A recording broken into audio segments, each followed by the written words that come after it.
What's up, nerds? This is André Carlisle, one of the soccer nerds from DRS FC, and I wanted to hop on and let you know that we are splitting this episode into two parts. We had a very lengthy discussion because so much is changing in 2026, and we felt like rather than have you listen to a 2-hour episode, we could split it up.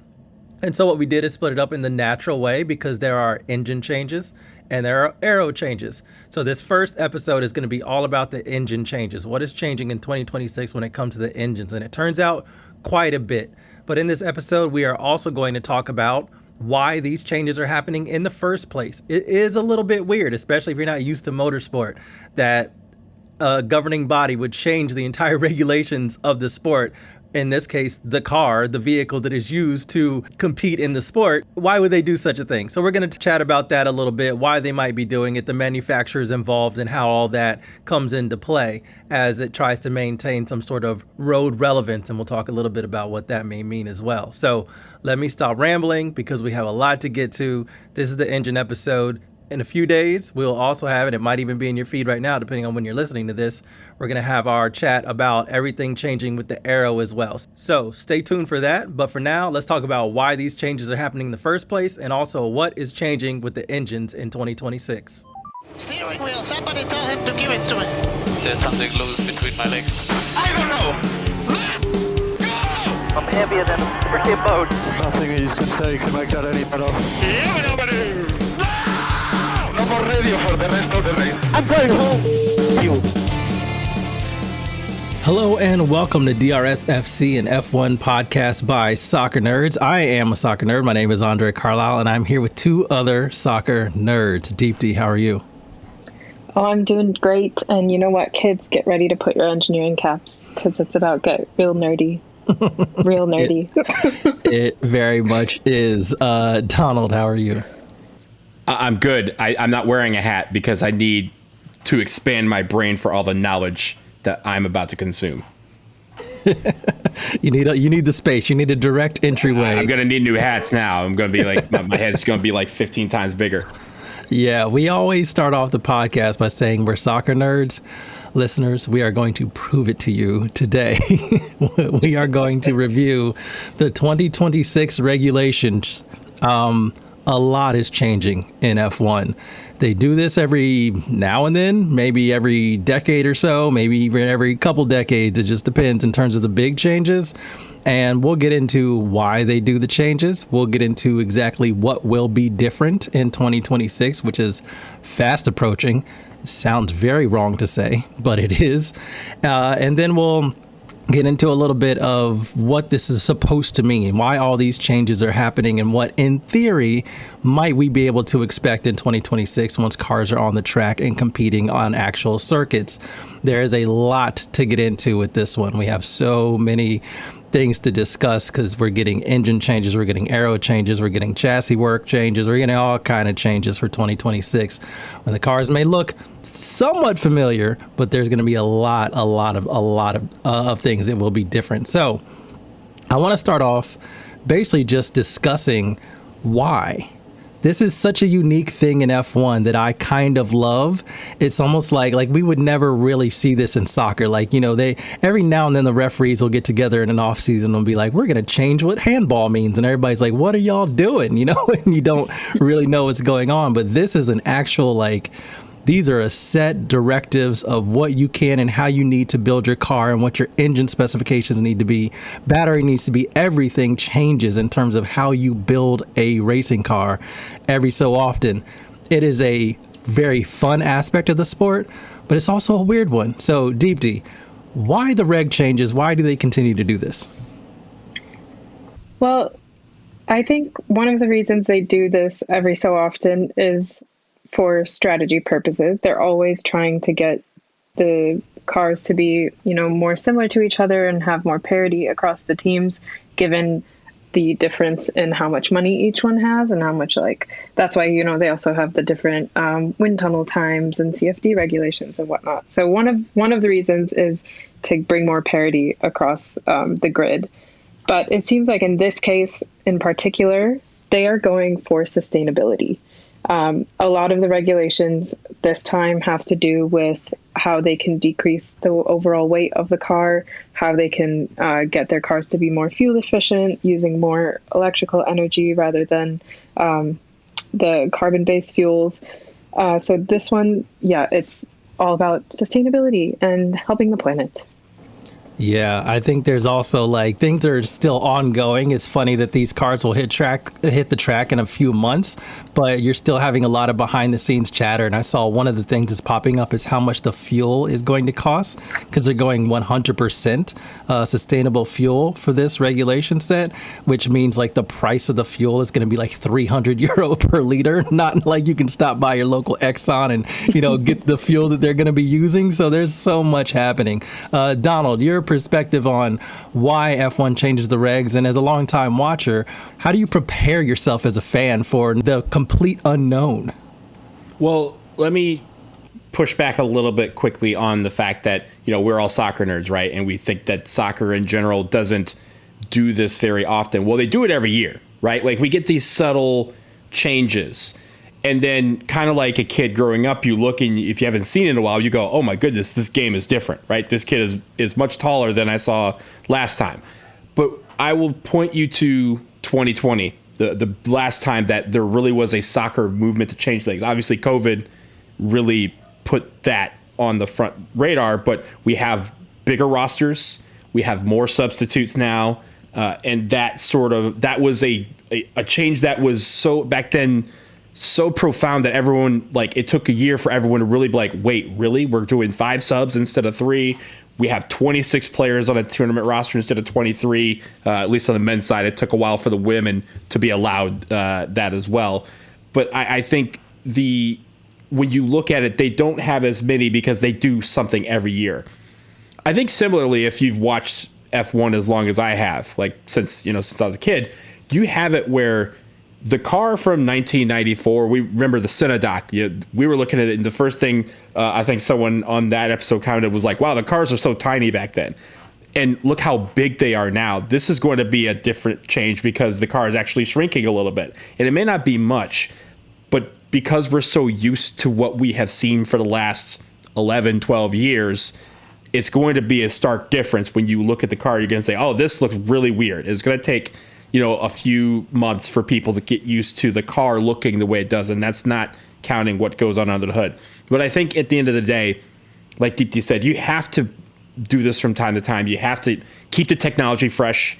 You have to make it where I don't know. I don't necessarily know that parity is going to do it, because we'll talk about how, some of these teams just have more money and have more time and have better developers and things like that they've used with their stockpile of cash. But I think also you have the fact that it does create some excitement, because it does for some of these teams at the bottom of the grid. It allows them a chance to hopefully think about the hope that there is beyond that. Hey, maybe we can all be on some sort of level playing field, and we can, take advantage of these regulations with the right driver, the right attention to detail. So I think the innovation is always going to be part of the game. And it's going to be part of the sport because it has to be. Again, the cars from 20 years ago are not the cars we have today. If they knew what DRS was, which I'm sorry, we're not changing the name, even though DRS is going away. But if they had DRS 20 years ago, how it would be something everyone goes, oh my goodness, why would you ever need that? And now we're going to go into next year, and people are going to be like, wait, why did it not activate DRS? We're going to have that whole discussion, because that's how innovation works. But I think it's good for the sport to refresh itself from time to time. But we'll talk about some of these and maybe how they might be nitpicking on some of these different changes, and overall we'll see if it's good for the sport. Yeah, and what you said about innovation, that's such a good point, because a lot of these companies and like the engineers who are actually working on the different little parts of the car, whatever they innovate, whatever they create is going to be used outside of the racing world as well. And so it's similar to like, some of the experiments being done on the International Space Station. Like, I honestly think that the engineering work and the science involved in like creating and making an F1 car is on par with what they're doing up there. And everything related to, that industry can actually be used outside of racing. And so all this stuff about sustainable fuels, like they want to be able to use 100% sustainable fuels in normal cars that we drive, and like on the hybrid cars, and even with like safety features, just basically everything that's going on. It's not only to innovate for the race car, but for like the future of humanity as well. So I also think one of the things that we're going to have to see, and it forces everyone to make a change. That means that even McLaren with their incredible car is going to have to make some changes. And maybe it keeps them at the top, maybe it bumps them back a bit. Red Bull is going to have to repaint their car, something they haven't done in what feels like 5 years. So they're going to have to do that. Everyone passed around the note, hey, sorry, Red Bull, you got to change your car around. That means a new paint job. So those sort of things. And again, visually, the cars are going to look different. We obviously are going to have 2 new teams on the grid, so we'll have that change as well. But I think overall, and also I think the drivers, right? They have to relearn how to drive in a sense with these cars, because I'm sure at some point, some of the people who've been with their teams for long periods of time, it's just muscle memory at this point. They have to relearn that. That is going to take some time, and it's about who can use the knowledge they had previous to adapt to these new situations. Yeah, I love the fact that F1 does this. I'm really excited about this. I have my own completely non-engineering brain hesitations for some of these things. I'm just interested and intrigued to see how they work.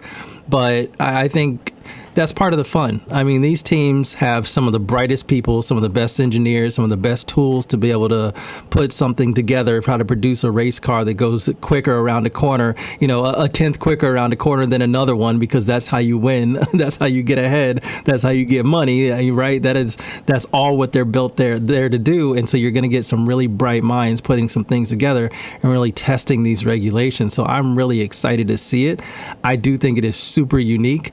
And Donald, you are correct that we will not be renaming DRS FC, primarily because the mode that is changing is going to be manual override mode. So we would be Mom FC. And I just don't think that's our vibe. Yeah.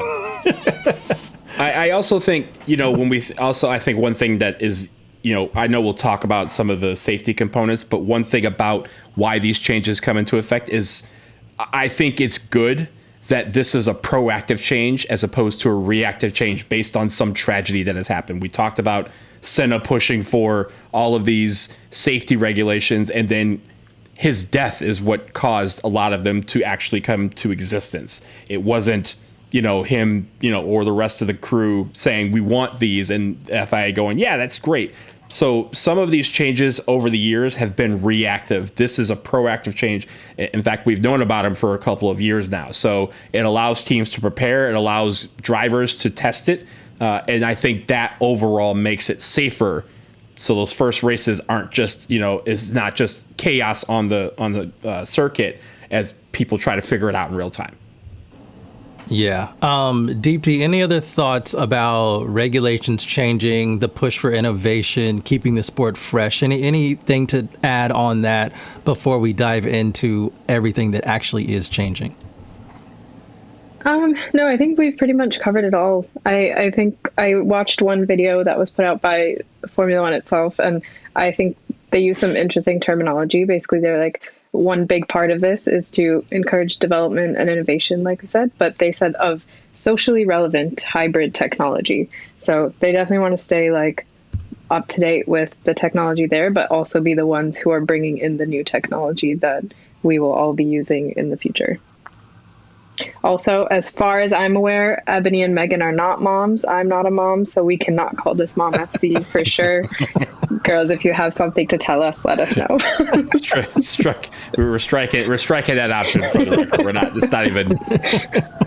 It would be wild to just drop, I have a whole ass baby on the podcast. I would be very, very surprised by that. So we'll see if that's something to look forward to in a future episode. But right now, we are mom free on this episode. All right, we'll be right back with our dive into all of the changes.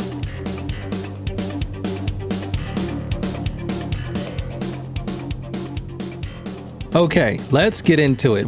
We have a new engine change. It is 50% internal combustion engine, 50% battery power. What you're kind of been looking at with the power split now, currently, just so you have a framework in your mind, the ideal is maybe about 85% internal combustion, 15 battery. I heard that there's maybe 82% internal combustion, 18% battery. Either way, 18 or 15, that's getting bumped all the way up to 50, and 85 or 82 is getting dropped all the way down to 50%. So it is an even split. So one small difference about the engines, I know the engines are staying the same, but when you think about the internal combustion changing, there's going to be a very small difference that you're going to hear in how the engine sounds. Like 20 years ago, we had V10 engines, and I think Lewis Hamilton one year when he was listening to or watching or doing an interview and said his old car was being driven around the track. And you can hear that, and it was just a slightly different vroom than it currently is. And he turned and he kind of said, I miss that sound. That's the greatest sound in F1 history. I wish we had that engine in these cars because that sound is what F1 is to me, right? That sort of thing where it's a very small difference, but that vroom vroom that we always say at the end of the episode is going to be different next year because of how these changes come about, and it's going to be an audible difference. It's going to be one that you think you may not have to get used to, but you absolutely will, and that's going to be something that initially when you turn on that TV and you hear or you're watching some of these angles with the cars, you're going to have that, your brain is going to be like, something about this is a lot different than it should be, but that's how small a difference this is going to be, but it will open up a world of sonic change to all of us. There's a cool video on social media, side note, of George Russell being played a bunch of clips, like short seconds of the like meow sound, but different ones, and he's supposed to like guess which V6, V8, V10 engine it is, and obviously he like nails all of them. But just for the layman like me listening to each of those, like you said, it's a super subtle difference, and so unless you're really looking for something, you might not be able to tell, except for like Formula E, of course, which is totally different. It's like very quiet, but yeah, that's a really cool point, and that'll be interesting to see how much of a change it'll make for the sound and how much it'll take like getting used to. Or with 22 cars, is it going to make the track sound really different? Yeah, I it is going to be fascinating because you're also going to get again the 50% battery and 50% internal combustion engine is just going to change how they sound. And obviously if we're talking about the batteries, of course, if they're getting bigger, you also would assume that the recharge, the way the batteries are able to be recharged you're going to have more ways to recharge your battery. That is not the case with these regulations. They are really testing the engineers. So current engines, which again are only really being used for somewhere between 15 and 18% of power. They get an MGU-H, which is heat. It uses excess heat from the engine to charge the battery, and MGU-K, that uses kinetic energy, so that's basically braking hard. That's what recharges the battery. These new regulations in 2026, no more MGU-H, so you can't use the excess heat. You only have an MGU-K. That's going to be kinetic energy, so you might see some wild braking. So teams or their drivers are trying to get energy back into that battery because it's going to be so important. And that's how and again, you're going to have to use 50%. Like that is going to be half of the power that you're allotted to, and you're going to need to recharge that battery pretty often. And to me, that's a massive change right there, right off the bat. Being able to drop one half of how teams were recharging a battery that was substantially less, held substantially less power than what you have now. The difference, of course, now is 50% battery power does mean you should see some wild acceleration from these cars. I don't know if you've ever driven a really fast electric car, or it doesn't even really have to be really fast, to be honest. Electric cars have wild acceleration because there's no lag in the power. You just immediately are getting to it and you are gone. It's kind of wild. I am preparing for this, which I love to do from time to time. I was looking at a Bugatti versus a Porsche 918 Spider, which is a hybrid car, has a lot of electrical power, and everybody knows how fast that Bugatti is is. And off the line, that Porsche takes off. So I think you're going to see some cars absolutely like hit hyperspeed coming out of corners, and it's going to be really fun to watch. But the question is, how is that going to impact the rest of the lap? Because you're going to have to recharge that battery as well, right? So already right there, you have a massive, massive change. So you have the kinetic injury, which is basically the braking. So that could, in theory, change how these guys drive, right? We might see more people gunning it all the way to the very last second so they can jam on the brakes and get that power back into their battery as they make that turn. Welcome back to the late breakers. Welcome back. Your time is now. Deepti, how do you foresee that change? Is that one change happening, which is, I don't want to undersell it. It's massive. Not only 50-50, but they are limiting how you can recharge that battery. And it's going to be so important because you're going to need it around the entire lap for qualifying, but also for a race, trying to make sure that you have enough battery power to not only complete the lap and stay on your target lap times, but also fight other drivers, defend, attack, those sorts of things. How do you foresee it changing? Right. No, I think you guys make good points. It's like, because the cars will be using so much more battery power, they obviously will need to keep that battery fully charged or as charged as they can.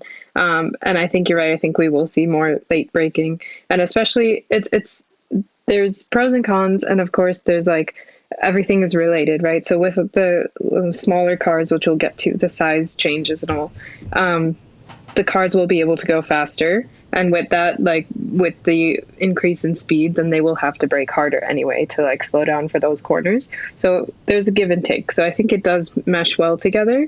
One thing I will say, even though it might be harder on like this first year to develop a really strong MGU-K system, over time, I think it's actually a good thing to get rid of the MGU-H component, because that was really costly and like not super fuel efficient. And it was also just like a very complex system to get heat from the exhaust and bring it back into the engine and use that again. So for engine manufacturers, it is a really good move, and it is actually like attracting more engine manufacturers to the sport. Now, they've said that initially I saw that there are going to be a record 6 engine manufacturers this season. I believe that has gone back down to 5 because, I'll say the 5 that are confirmed are Ferrari, Mercedes, and Honda, of course. And then Ford is going to be going with Red Bull. We know Honda is moving to Aston Martin. Audi is going to join the grid and make their own engines to start off, which is really ambitious, but good for them. And Renault was originally going to provide Alpine with their engines, but Alpine has decided to go with Mercedes. So I believe there are still those 5, Audi, Ferrari, Honda, Mercedes, and Ford. But still, it is like attracting other manufacturers to like try to play with these new regs and build an engine with just an MGU-K, because it's less costly, it's less complex. So in theory, it should actually be easier to make. And it will like help them in the future as well. Yeah, and I heard Cadillac also is going to develop an engine, but they're saying like maybe you'll see it in 2030. It's gonna be a minute. Right. It's supposed to be 3 seasons. Yeah. Before they are able to put theirs in. I think that was part of the deal, because FIA actually wanted them to start with a GM power unit like immediately, and Cadillac was like, guys, no, we're barely in this thing. So it'll be interesting to see how they develop it. But I think also, I wonder if that gives them kind of an advantage in how they develop it. Same with Audi, right? They've had a couple years where they don't have to worry about 2025 regulations, 2020. They can focus on just one set of regulations and developing an engine that matches. Yeah. I think it was a smart move. They're getting a Ferrari engine, so we'll see what they're able to learn from that. And it's funny. We always kind of talk about, Mercedes gives engines to several teams on the grid, and Mercedes could be like, "Oh, you get that engine. We're going to keep the top-notch one." But this is a new regulation set. There aren't going to be many variations of the same engine, at least just yet. So, what happened with that this year? They gave McLaren the good one. But well, you know what? That is going to come into play, or you might have to talk about that a little bit when we talk about the aero package changes, because this has been a very aero dominant regulation set, and the one we're going into for 2026 is a lot less so. But let's stick with one quick thing from the engine and really the battery. We talked about manual override mode, so mom mode, which is funny. If you're in a car, you think mom mode, you're going to be like, no disrespect to moms, but driving speed limit, in your minivan. But no, this is not what mom mode is for these regulations. This is a strategic boost of power that replaces DRS. The difference is this will be enabled if at the end of the lap you are within a second. So same rules, except there were detection zones around each track that were predetermined. So you had to be within a second at that detection zone. Now the detection zone is start, finish, straight. And then you get to choose when you use this extra boost throughout that, anywhere on that lap. Now, it's going to be different, though. I'm sure we will still see a lot of it used on the straights, because what it does is your standard energy deployment when it comes to, no manual override mode, just standard, what everybody gets to do. Your energy deploys at 290 kilometers an hour, which is about 180 miles per hour. Once the car hits that, the battery starts to drain out, and the battery will drain out to zero until you get to 220 miles per hour. So whatever that rate is, whether you get to 220 or not, doesn't matter. It's going to keep dropping off at that rate.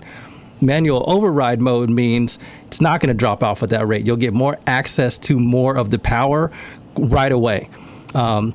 And so it's about 350 kilowatts, which if you're doing the rough math, which I had to do, so again, this is where we earn our nerd credentials, it's about 470 horsepower of extra power that you're going to get. So pressing that button is going to be like, everybody's seen Fast and the Furious, that NOS button is probably going to be something about similar, where you're just going to take off and really have a speed increase over the car ahead of you, but you're going to have to determine when you use it, coming out of a corner, going into a turn, something like that. Like, it's going to be very strategic. So since we are DRS FC, I want to ask you, Donald, and you, Deepti, your thoughts on mom mode. Do you think this is going to be fun, or maybe this is going to be something that is going to just maybe overcomplicate overtaking? I think this is a personal vendetta by the FIA against this podcast. They just don't want to see DRS succeed, and they want to get rid of it. But no, I think in all seriousness, I think the one thing that I like is that there's no more zones. They can deploy this anytime, so that enters part of the strategy, right? Like, it's not about, I was within a second over here, but I can't catch him till, try to catch him until I'm over here. It can be turn 1, turn 10, turn 27, or whatever it is at Suzuka. And it could be different parts of the track for different people, right? Just like in, you mentioned Fast and Furious. Remember, like, one guy gets the NOS and the other driver's like, too soon. And then they would pop right past them. So you might have some of that going back and forth, where someone passes somebody in turn 2, and then turn 5, the other person gets them back because they had their juice ready, and they said, you overtook me, but not enough for me to not mount this comeback. So that'll be where I think it becomes fun, is the elimination of the DRS zones. They should figure out something to give the DRS acronym so we can stay in the middle of the thick of things. But maybe we just might have to come up with our own. We are. Yeah. I think I like this. I'm trying to picture what an electrical boost of whatever you said, 470 horsepower is going to look like. And if we'll literally see just a vroom and how it's going to be. So I'm excited for this. And I'm also not too pressed about losing DRS. Why? Because I think they've just rebranded, and we will get to this when we talk about the aerodynamics, but it's not really going away, in my opinion. Ooh, So a teaser. teaser. But yeah, I like this new version of it, of the override system, and so I think it'll be interesting. And like you said, it'll provide, basically it's one of those things where they want teams to be more strategic. So instead of having these zones, they'll allow the driver to control where they want to use it and like be more strategic of where to overtake. My one question, I didn't actually see this, and maybe you know, but can they deploy it at any point, even if they're over a second behind, as long as they were in that detection zone, or do they have to be still within the 1 second of the car in front to deploy it? Yeah, no, you get access to it for that lap. So when that lap begins, if you're within a second, you have access to that power and that button for that entire lap. Use it whenever. All right. So yeah, I just think it'll be good for strategy. And I think also it's another thing that drivers will have to get used to. So they have to learn this new thing over the off season and get used to controlling that themselves. And of course, there'll be like probably more communication between engineer and driver, telling them, I'm sure there's going to be live data feeds and being like, oh, this is the most optimal point to use it. So like wait till now, et cetera, et cetera. So I think it's a good move. Yeah, I'm loving the strategy. Kind of like what Donald said. DRS makes things a little bit too predictable because you have your detection zones, then you have your straights, and you're like, why? As long as you're close enough to the car ahead, you just know you're going to have more speed on a straight. You just zip around them, and then that's it. This is going to be a little different. Now, you probably still see a lot of passing on straights because that's just the simplest way to overtake cars. Doing it in corners and turns is a little bit riskier. So you'll still see a lot of that, but it's going to be a lot more strategic. And I like that you can kind of, as the car who's behind, you can kind of line things up because some drivers are different. Some drivers are better and quicker in the corners than others, quicker in the turns. That driver gets to decide when and how they deploy it to get that overtake done. So I really like the strategy aspect of it as well. One thing that I think is going to be that I think F1 has to get right, though, because the battery is going to become a much more significant part of how you tell the story of a race, especially live. Their graphics are going to have to be on point. We saw them this season try to institute a new timing tower, and we've seen it freeze and get weird and jumble up names, just trying to tell where drivers are on the track or what position they are, what order they're in. They have to get this right. I think if you've ever watched a Formula E race, even IndyCar has a push to pass, which is very similar to this. You see where you have a live update on who has enough battery charge, who doesn't, who's draining their battery currently right now. Like, there's going to be a lot more to look at on the screen because it's going to be that important. They got to get that right. Otherwise, you're going to have no idea what's going on. I like the fact that we will have more emphasis on the battery power. We see it a little bit when there's like two drivers kind of chasing each other. We see, this driver's, maybe has enough juice to hold off this driver coming up behind him because the driver behind him has a little bit more battery power. But as you mentioned before, that didn't really matter because the internal combustion portion of the engine was still, dominant. Like having a little bit extra battery power wasn't always the game changer. Now it will be because it's 50-50. And so if one person's at 40%, the other person's at 90%, like person with 40% is in trouble. And you'll be able to see it. And it's just going to be a matter of when and if they can hold them off for a while they build that back up and how quickly they can so that they're able to hold off the driver behind them, or if you're the driver behind, to make that pass at the right moment. Yeah, there's so many strategy decisions, and it really is going to affect the way drivers drive. Drivers keep track of so many things in the cars already, but they're going to have a lot more to consider and think about and utilize throughout a lap. I think DRS was pretty simple. You have it or you don't. You hit the detection zone, and then you hit the straight, press the button, your flaps open, and that's it. This is going to be different. You're going to have to think about when you deploy that battery energy and all of that. I also want to point out that the battery itself, we talk about, the battery is going to be bigger. It's going to be a much more powerful unit. The battery is expected to provide 3 times the amount of energy that it does currently, 3 times the amount of electrical power that the current hybrid component produces. But the internal combustion engine will not drop to like make it the same as and match what it is now. It'll drop a little bit, but not like 3 times less. So overall with this engine, there will be more power available. And with that, like 100% sustainable fuel, I think that's also an interesting component of like where the innovation has to come in, because the teams have to make their own fuel. And so they can't use any new fossil carbons. They have to get it from, they said, non-food biological sources. So that could mean from, I don't know, like waste stuff from like the atmosphere itself, whatever, but they have to create their own. So all of that together is going to be big innovation, but the engine itself is not, or it's going to be way more powerful overall. And the thing about the MGU-K, like the amount of energy that it gets from braking is also going to double than what they have right now. So they are playing with all the components and like what we talked about, like, oh, how will they actually keep the battery charged enough to like make a difference and to do its job. I think, you know, all of that comes with the other components as well, and just designing the whole power unit as a whole. You have to think about all of that.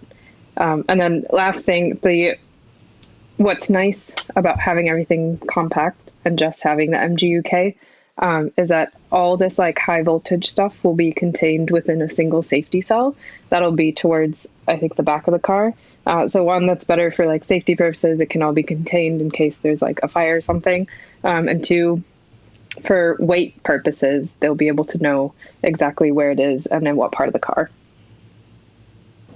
Yeah, I love that because, yeah, when we talk about weight, that's another thing. The cars are getting thinner, but also the battery is getting bigger. So you're going to have to do, again, engineering hats are going to have to be on super, super tight because you got a lot of things to work out to figure out how you get the car to be the minimum weight that it can be without forcing your drivers to starve themselves. So keep a thought for your drivers because you don't want those issues popping up in F1 or really anywhere. Are you ready to do a quick recap of the engine changes before we move on to the aero changes? Yeah. Yes. Okay, so we have the same engine, technically, 1.6 liter V6 turbo, but it's going to be split 50-50 power, 50 internal combustion, 50 battery. The battery recharge is going to be, you're going to be dropping a way of the battery being able to recharge. So no MGU-H, which is heat. You're only going to have MGU-K, which is kinetic, so basically braking. And then also manual override mode. DRS is done. Manual override mode is here. That's a button that drivers will have access to when they're within 1 second of the car ahead at the start of a lap. Then they get to use it wherever they see fit. No more DRS zones. You get to use it for that lap wherever you see fit to use it. Did we miss anything when it comes to the engine changes? Oh, and also fuel, like you said. I think that is huge. I actually think that's being underreported. 100% sustainable fuel is very, very, very unique. I don't know if again, forgive me if I'm just ignorant about other racing series. I don't know if there are other racing series out there that are using 100% sustainable fuel at the moment. I know there's battery, there's Formula E and all that, but in terms of an actual car that's using a combustion engine, I don't know if anybody is 100% sustainable fuel right now. I think I don't think there is when you consider the fact, as you mentioned, that the price tag is so high. I mean, Formula One is the richest racing circuit in the world, so they are probably the only ones that really have the funds to really afford this on a mass scale. And there you have it. Those are the 2026 engine changes. We hope we made it as digestible as possible. Coming up next, or maybe in your feed right now, changes to the aerodynamics. They are significant. They will have a tremendous impact on the racing and hopefully wheel-to-wheel racing. Remember that? Remember when cars could follow and get close to one another? Oh, those were the times. We're going to chat about whether that might be possible once again next year. Oh yeah, and bro.